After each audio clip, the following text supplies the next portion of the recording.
Hiroshima, August 6th, 1945. For any real appreciation of the destruction involved here, we must have some idea of what originally existed as the target.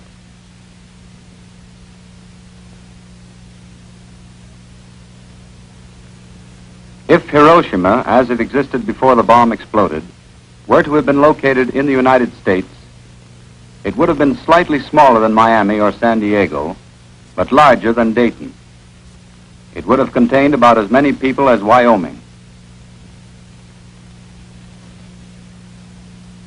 With its population of 245,000, Hiroshima was the 7th largest city in Japan. Hiroshima was built on flat terrain, except for a single low hill in the eastern part of the city. The fan-shaped delta of the Ota River provided natural fire breaks, sufficient to prevent the spread of fire of any normal incendiary attack. In addition, 7% of the city's residential units had been torn down to make supplementary fire breaks. Residential units in general were of wooden construction, like these in Kyoto, about half being 1 story and the remainder 1.5 to 2 stories high. Scattered throughout the city were a few brick wall-bearing buildings similar to those found in America. Of the reinforced concrete buildings, some were of poor construction by American standards. Others were earthquake resistant and stronger than most similar multi-story American buildings.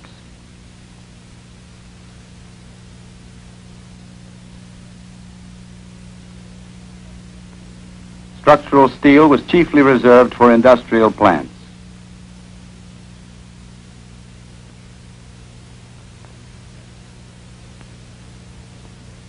The main commercial district of Hiroshima was located in the center of the city, with residential areas and military barracks overlapping and surrounding it. The bulk of the large industries were located on the perimeter. The far edges of the city were sparsely populated and consisted of vegetable farms, wooded hills, storage and transportation areas. These sections were beyond the effective limit of the bomb. 4 square miles in the center of the city contained 3/4 of the total inhabitants. Here the population density per square mile was slightly greater than Brooklyn, New York.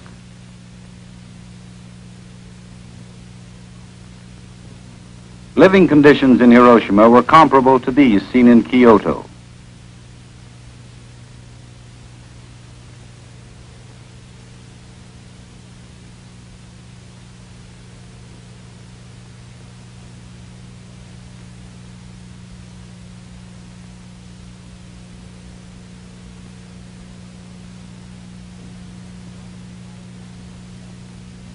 There were numerous 1 to 5 man workshops in the commercial and residential districts.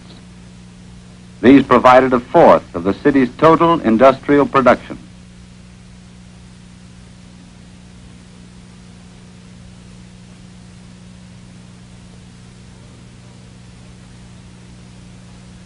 However, the bulk of Hiroshima's output came from large plants like these, which were located in the outskirts of the city.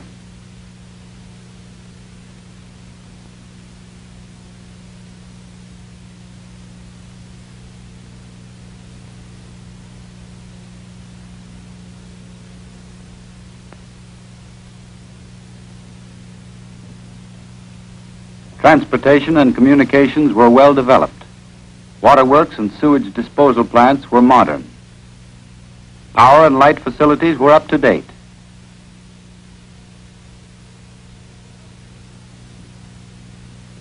Hospitals were well equipped. There was an adequate police force and a trained fire department with fairly modern equipment.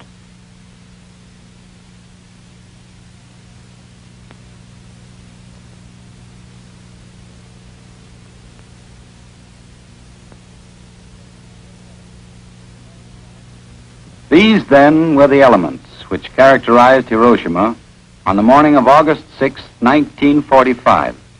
It is important to keep them in mind in order to effectively appraise what came after. This is what happened.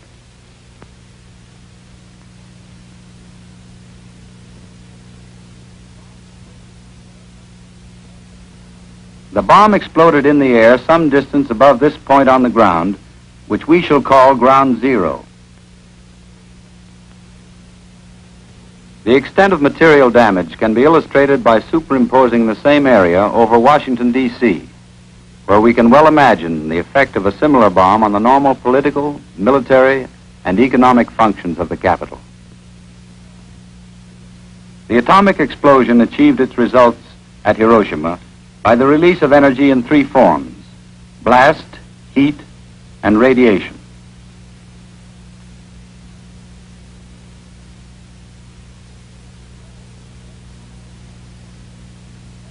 Blast, as from a high explosive bomb, caused severe damage over the entire area within a radius of 1.5 miles of Ground Zero.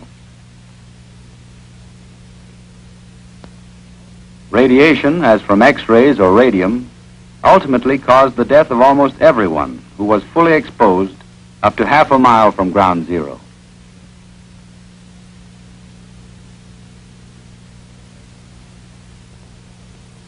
Heat, liberated in one blinding flash by the explosion, caused flash burns and may have ignited isolated fires as far as 1 mile from Zero. Blistering of roof tile occurred up to 4,000 feet.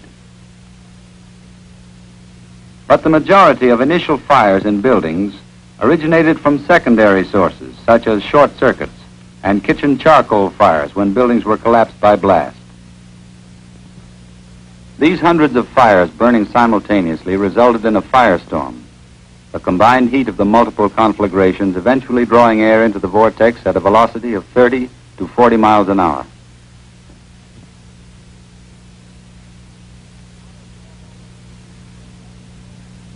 The firestorm almost completely burned out the 4.5 square mile center of the city, an area which had already been severely damaged by blast.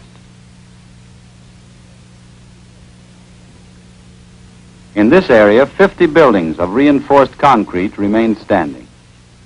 All of these suffered some degree of blast damage, and all except a dozen were gutted by the fires which spread from surrounding wood buildings.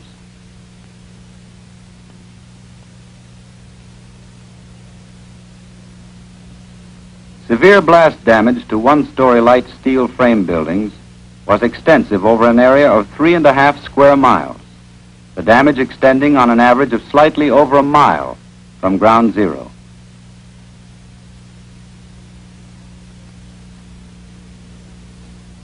Multi-story brick buildings were seriously damaged over approximately the same area.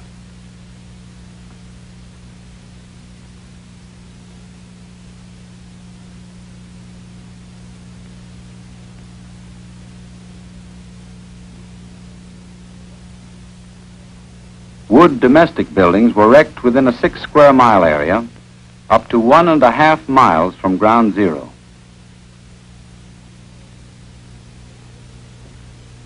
One-story brick buildings with load-bearing walls were wrecked over a similar area.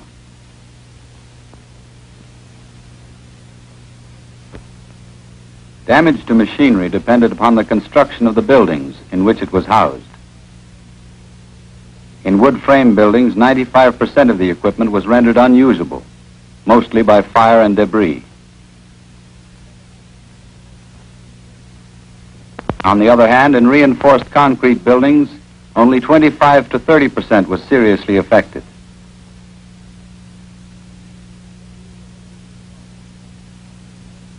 Debris was a major cause of destruction only in those reinforced concrete buildings where walls and roofs collapsed.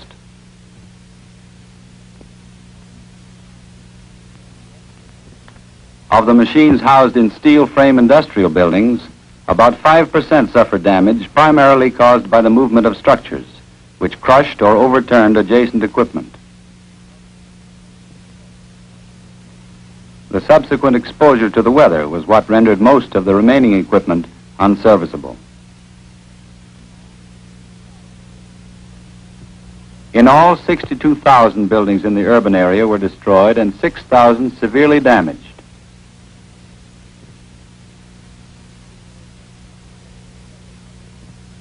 Street pavements were not directly affected by the bomb, but the thoroughfares themselves were unnegotiable because of enormous amounts of debris.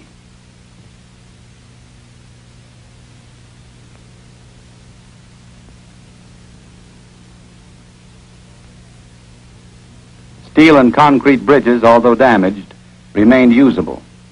Wooden bridges were destroyed by fire. Transportation facilities were almost completely paralyzed. Automobiles, buses, and bus terminals were extensively damaged by blast and fire.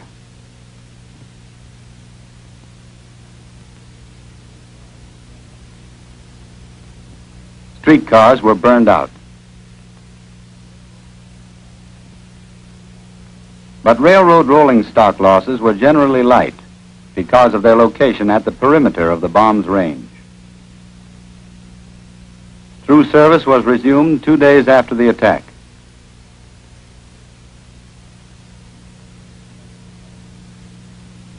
Communications, such as the telephone system, were 80% knocked out. Service was not restored for 10 days.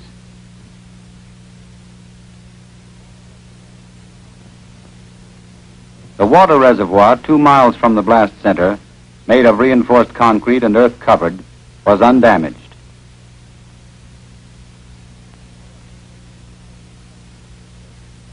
However, 70,000 pipe connection breaks in buildings and dwellings resulted from blast and fire. No subsurface pipes were crushed, and no leaks in these pipes were caused directly by blast, though several underground failures resulted from falling debris.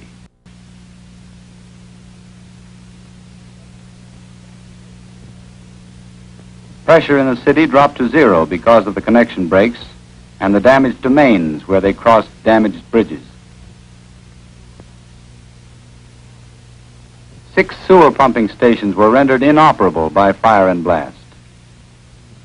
The electric power transmission and distribution system in the center of the city was wrecked. Only power equipment of rugged construction, such as transformers, resisted blast and heat within the devastated areas. Instruments were demolished beyond repair. Switches, switchyard insulators, cables, and copper buswork were ruined. And yet electric power from the general network was available in most of the surviving parts of the city within 24 hours. The gas supply failed as a result of severe damage to gas holders up to 1¼ miles from ground zero.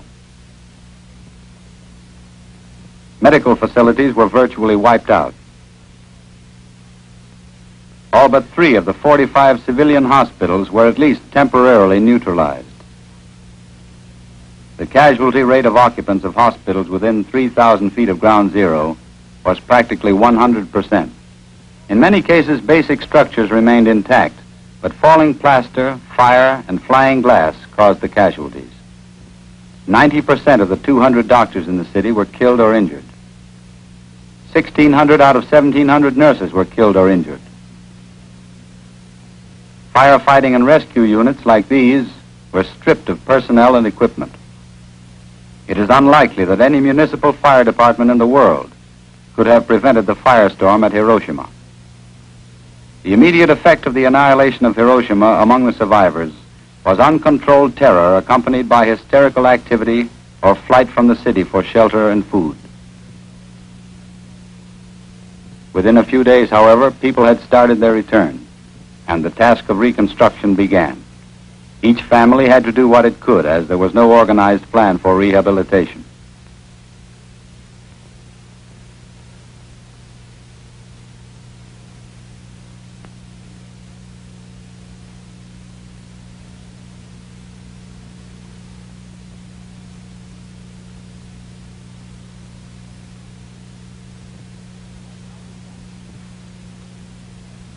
At Nagasaki, the destructive capacity of the bomb used was greater than that at Hiroshima, but the actual area razed was smaller because of the terrain and the point of fall of the bomb.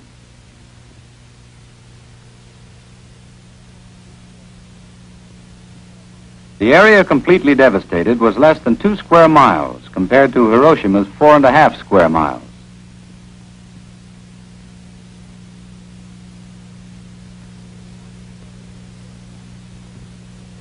Multi-story reinforced concrete buildings, however, were structurally damaged over a wider area than at Hiroshima. This was partly because of the greater power of the bomb, and partly because buildings of this type, mostly schools and hospitals, were not as strongly constructed as comparable office and commercial buildings at Hiroshima.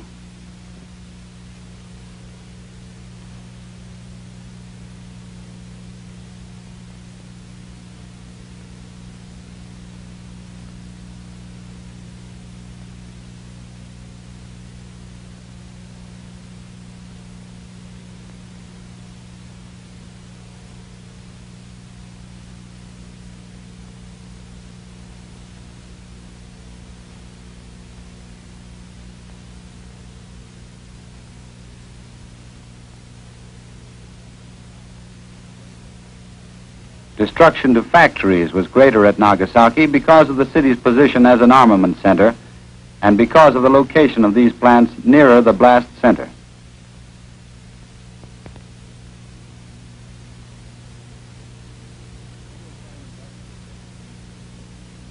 Steel frame industrial buildings were stripped of their sheet metal cover. The frames were generally pushed over en masse by the force of the blast.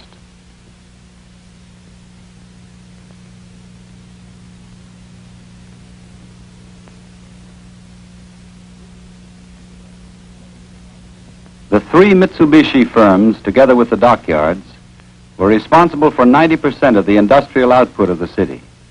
They were all hard hit. The steel works would have required a year to get back into substantial production.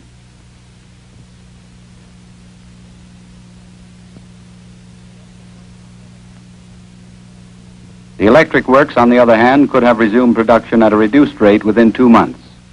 It could have reached capacity within 6.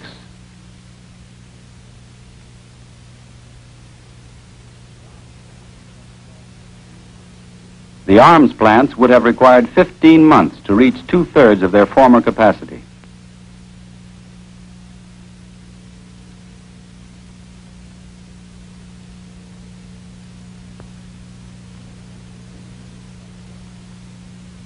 Transportation, too, suffered heavily. There were only 3 survivors out of 115 employees of the streetcar company. Even after 2 months, there were no cars running. The railroad was also severely crippled. Wood ties were fired up to 7,000 feet. Rails buckled and bridges were damaged. Stations were completely destroyed. The electric power transmission and distribution systems were wrecked.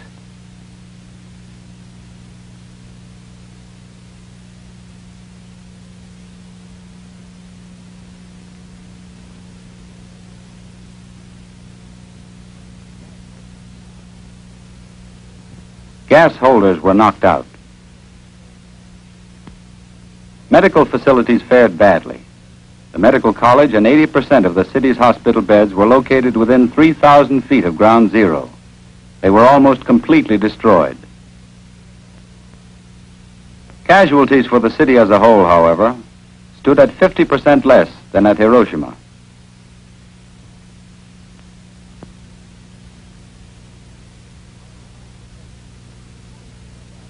While the conflagration with its uniformly burnt-out area was the most evident characteristic at Hiroshima, at Nagasaki the blast effects, with their resemblance to the aftermath of a hurricane, were most striking. This is illustrated by the remains of this Catholic cathedral, located 1/3 of a mile from ground zero.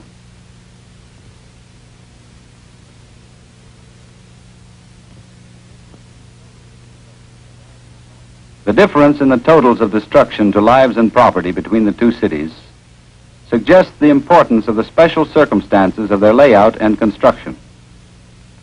These differences had a direct bearing on the results of the bombings and must be considered in evaluating the effectiveness of atomic demolition.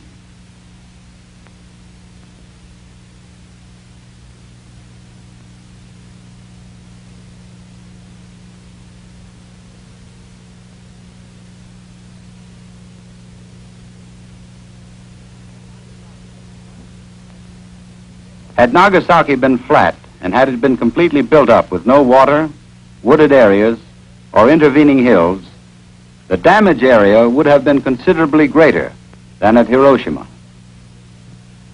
We have seen what took place at Hiroshima and Nagasaki, what happened to homes and factories, to schools and hospitals, to transportation and communications, to public services of all kinds, to the people themselves.